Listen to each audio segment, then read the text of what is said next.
말씀은 성경분을 안경 두 번째 책, 저의 책 제6장 부르심과 중생 53페이지입니다. 53페이지. 먼저 시간에 지금 성령론, 다시 말하면 구원론 이렇게 나가고 있는데, 먼저는 성령의 일반 은총에 대해서 이렇게 말씀을 드렸어요. 여러분들이 우리가 전도를 하다 보면 마치 믿지 않는 사람들은 당신들은 하나님의 은총과 관계없는 줄 이렇게 착각하고 있지만, 사실 하나님의 은총, 주님의 그 보혈의 공로를 누리지 않는 사람은 단 한 명도 없다는 것. 주님의 그 은혜가, 그 은총이 모든 사람에게 다 임하고 있다는 거죠. 그런데 그들이 그걸 깨닫지 못하고 그럴 뿐이지, 하나님의 은혜가 모든 사람에게, 그 은혜를 안 받는 사람 하나도 없잖아요. 주님의 그 죄사함의 그 공로의 은혜를 다 누구나 다 지금 누리고 있고, 또 하나님이 주시는 이러한 그 공기나 또 아름다운 세계나 이런 만물들, 이런 다 하나님께서 우리 믿는 사람이나 믿지 않는 사람에게 은혜를 주시고 있습니다. 그 은총을 모두 다 누리면서 그걸 깨닫지 못하는 것 뿐이지, 하나님의 은총에서 단 한 사람도 벗어날 수가 없다는 걸 우리는 이미 잘 알고 있습니다. 오늘은 이제 중생에 대해서, 부르심과 중생에 대해서 이렇게 말씀을 드리게 되는데, 부르심, 일반적으로 우리가 소명 이렇게 이야기를 하거든요. 근데 이제 한문으로는 브루스 목숨명, 그래서 목숨을 불렀다, 이렇게 이제 이야기를 하고, 이걸 헬라어로 부르심 이렇게 하면 클레토스 이렇게 되어 있습니다. 말 그대로 초청하는 거예요. 초청. 그래서 이 부르심, 이 말은 다른 말로 하면 소명, 그리고 또 초청, 이렇게 이제 우리가 그 이명으로 다 이렇게 불러지게 됩니다. 이것은 하나님의 은혜로운 그러한 행위로 말미암아 우리에게 그 은혜로운 행위다 이거죠. 그래서 그 말 초청, 하나님의 그 부르심 이렇게 이야기하는데, 하나님이 그냥 말 그대로 하면 하나님이 우리의 목숨을 불렀다. 여기서 목숨은 영혼, 생명 이렇게 보면 되겠죠. 그래서 우리의 영혼을 하나님께서 불러주셨다, 이렇게 이제 이야기를 하는데, 그 국어사전적인 의미요, 거기에는 국어사전적 의미에는 이 부르심에 대해서, 좀 소명에 대해서 두 가지로 이렇게 해석을 하고 있는데, 하나는 뭐냐면 임금이 신하를 부르는 명령, 이렇게 해석이 나오고 있습니다. 그래서 소명 이렇게 해서 국어사전으로 찾아보면 임금이 신하를 부르는 명령 이렇게 나오고 있고, 또 한 가지는 하나님이 인간을 쓰시려고 불렀다, 이렇게 이제 나오고 있습니다. 하나님이 우리를 쓰시기 위해서 부르시는 그 행위, 그걸 이제 소명 이렇게 이야기를 하는데, 하나님 불렀다 그 말입니다. 쉽게 말해서 우리를 부르셨다, 초청했다 그 말인데, 이걸 이제 그 부르신 이유에 대해서 구체적으로 이야기를 조직신학적으로 말을 하면, 첫 번째가 뭐냐면 영혼을 구원하기 위해서, 그 54페이지 나오죠. 영혼을 구원하기 위해서 우리를 하나님 부르셨다. 그렇죠. 영혼 구원하기 위해서 부르시는 거. 그 또 한 가지 이제 사명 이렇게도 이야기하는데, 그걸 이제 소명, 2차 소명 이렇게 불러지게 됩니다. 그걸 2차 소명을 다른 말로 사명 이렇게 하는데, 그걸 영어로 하면 미션, 이제 특명, 임무가 주어졌다. 임무를 주시기 위해서 하나님께서 우리를 부르셨고, 헬라어로 하면은 이 말을 부르셨다, 제자들을 부르셨다 할 때, 그 부르신 제자들을 사도다 이렇게 이야기하잖아요. 사도라는 뜻을 바로 헬라어로는 아포스톨로스 이렇게 되어 있는데, 그 말이 뭐냐면 바로 부르심에 대해서 이야기를 하는데, 그 사도다, 이렇게 뭔가 사명을 주셨다 이거죠. 그걸 이제 사도, 이렇게 헬라어로는 아포스톨로스 이렇게 말을 합니다. 그러니까 지금 옛날 바울이나 베드로나 요한과 같은 12 사도들, 이런 사도들은 그런 사도는 없다 할지라도, 어쨌든 우리도 광역적으로 볼 때 아포스톨로스에 해당한다 이거죠. 사명을 주셨다 이겁니다. 사명 없는 사람이 하나도 없죠. 그래서 이걸 이제 헬라어로는 이런 사명을 아포스톨로스 이렇게 이야기합니다. 이건 2차 소명. 하나님 우리에게 뭔가 직분을 주셨다 이거죠. 그걸 이제 사명이다 이렇게 이야기를 하는 겁니다. 이 부르심에는 그 외적 부르심 또 내적 부르심 이렇게 이제 나눠지게 되죠. 그래서 외적 부르심은 뭐냐?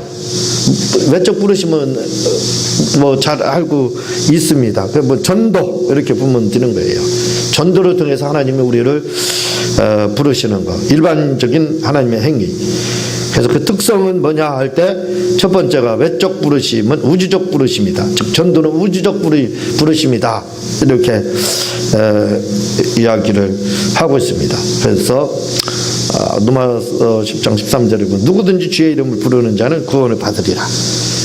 그러니까 여기에는 뭐 택한 자, 유기된 자 그런 차원이 아니라 그냥 누구나 다 하나님께서 부르시는데 그걸 가리켜서 이렇게 외적 부르심, 우주적 부르심 이렇게 이야기를 하는 겁니다.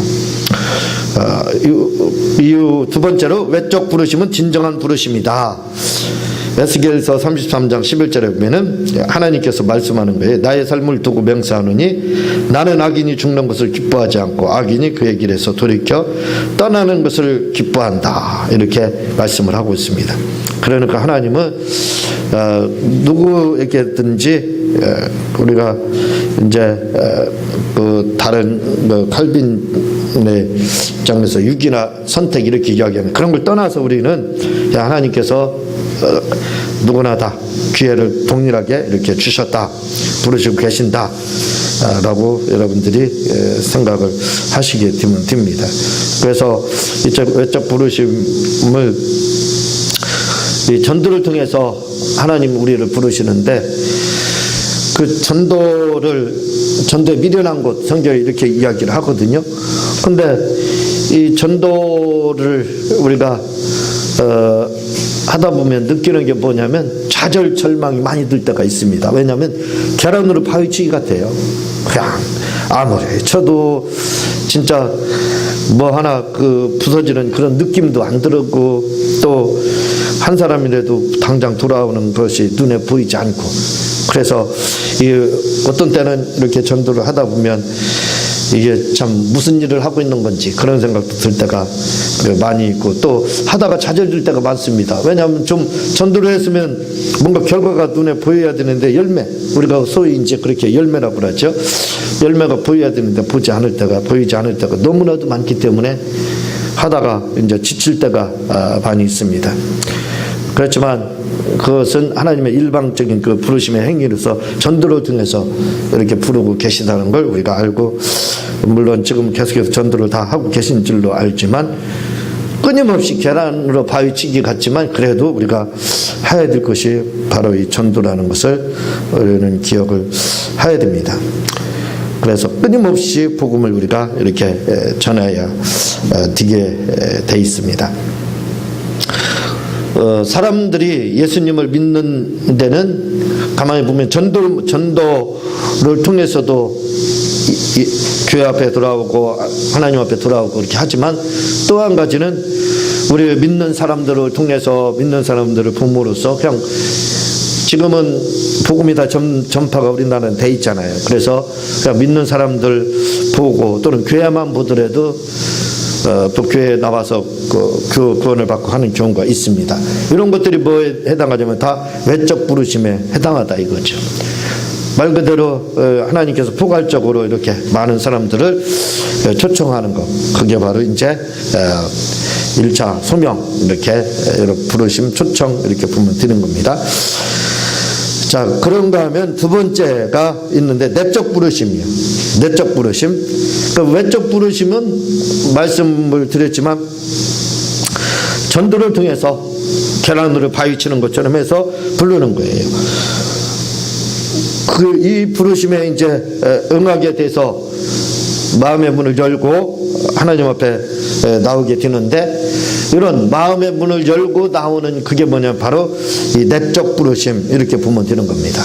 내적 부르심이라는 건 후에는 거기에 이제 중생도 회개 이런 것도 들어가지만 사실은 하나님 그냥 그 자체로만 말씀을 드리면 하나님의 말씀이 들려오는 것, 감동에 의해서요. 그게 이루어지는 것이 이제 내적 부르심이라고 보면 됩니다. 우리가 전도를 하게 되면 예수님의 이름을 복음을 이렇게 전하게 되면 그걸 이제 어떤 사람들은 그 한쪽 귀로 듣고 한쪽으로 다 흘러버리고 뭐 못 들은 것처럼 그렇게 처음 듣는 것처럼 그렇게 생각을 하겠지만 근데 어떤 분들은 이제 복음을 전하게 될 때 그 복음에 귀를 기울인다 이거죠. 그래서 나도 좀 한번 믿어볼까 하는 그러한 생각, 그런 걸 갖는 것을 가리켜서 바로 내적 부르심.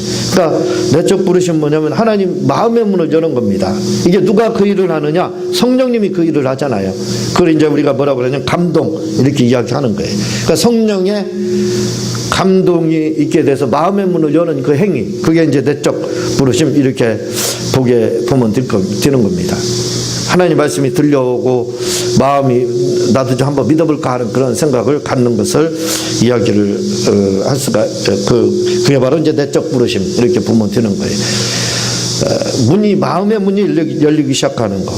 제가 처음에 이제 교회 나가기 전에 많은 전도자들이 이제 전도도 하죠. 그렇지만 그런 말씀들이 들려오지 않아요. 근데 이제 계기가 있었습니다. 몸이 안 좋고 그러면서 예수 믿으면 병에서 낫는다라는 뭐 그런 이야기.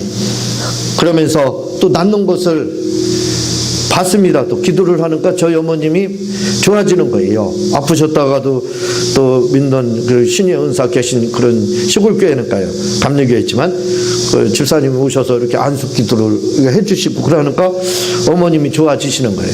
그런 것들을 보면서 이제 그 제 마음속에 들어간 것이 뭐냐면, 야, 예수 믿으니까 낫더라. 나도 좀 한번 믿고 기도받아서 한번 나서볼까 하는 거, 그런 거, 이렇게 그런 마음들이 들어가는 것, 이게 바로 성령의 감동에 의해서 든다 이거죠. 그게 내적 부르심이라 이거죠.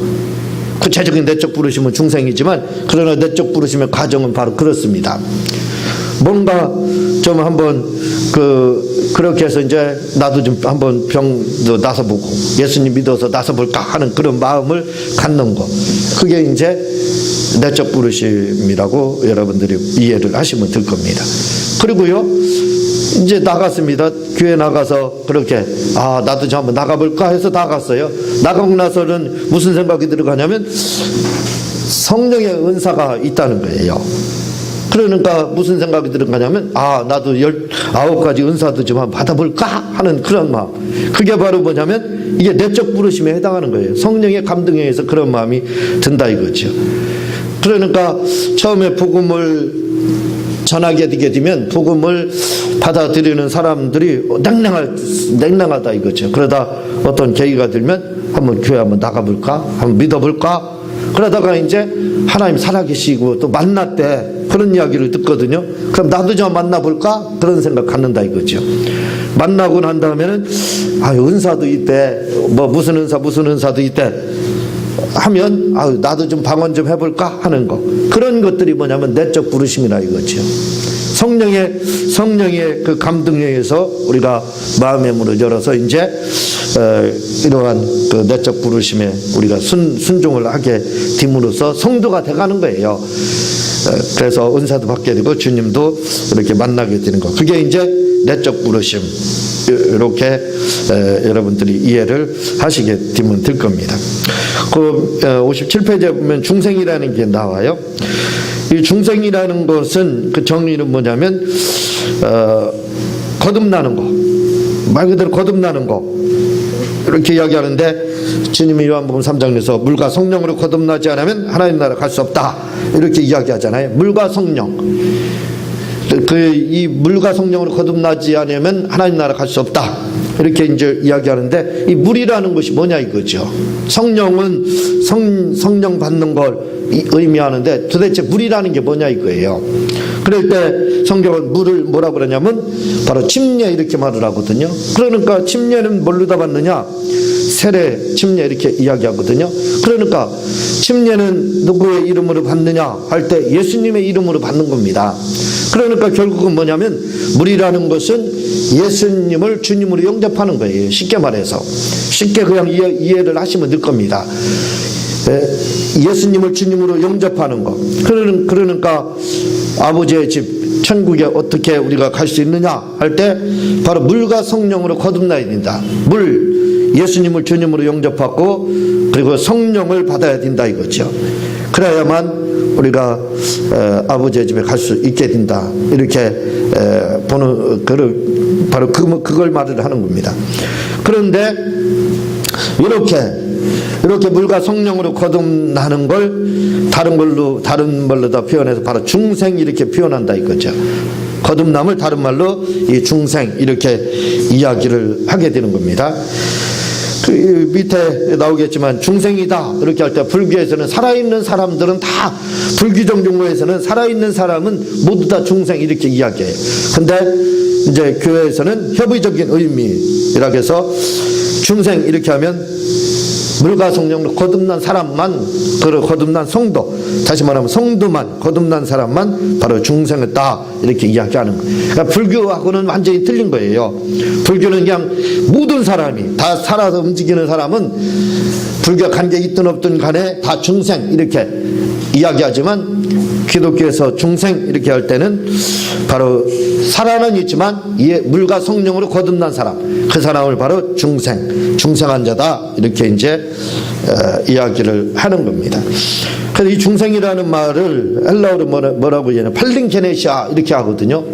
그러니까 팔링 되돌아갔다, 게네시아 태어났다 이 말이에요. 그래서 중생이라는 말은 그래서 그걸 이제 새로운 탄생 이렇게도 이야기하는데 새로운 탄생인데 어떤 탄생이냐? 뒤돌아간 탄생이다 이렇게 이야기하는 거예요. 뒤돌아갔다 이 말은 무슨 말입니까? 결국은 중생이나 팔링게네시아 이렇게 이야기하니까 뒤돌아간 탄생 이렇게 하니까 그건 뭐냐면 아담의 상태, 아담 상태 이렇게 보면 되는 거예요. 그러면 이 아담의 상태는 어떤 상태였느냐 이거예요.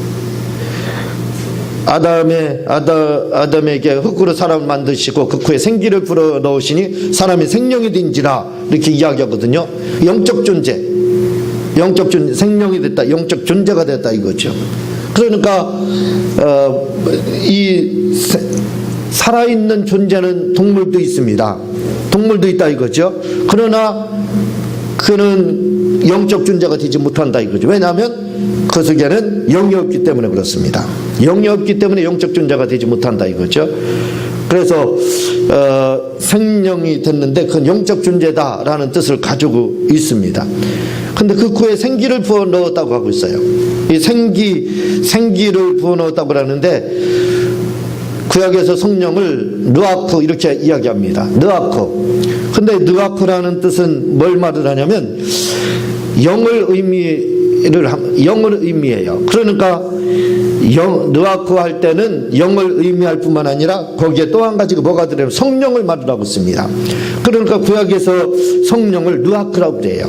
그건 영을 의미하기도 하지만 성령을 의미하기도 합니다. 그래서 아담과 하와 상태로 돌아간다. 그 뜻이 바로 중생 팔링게네시아거든요. 이거 지금 설명하려고 제가 이 말씀을 드리는 겁니다.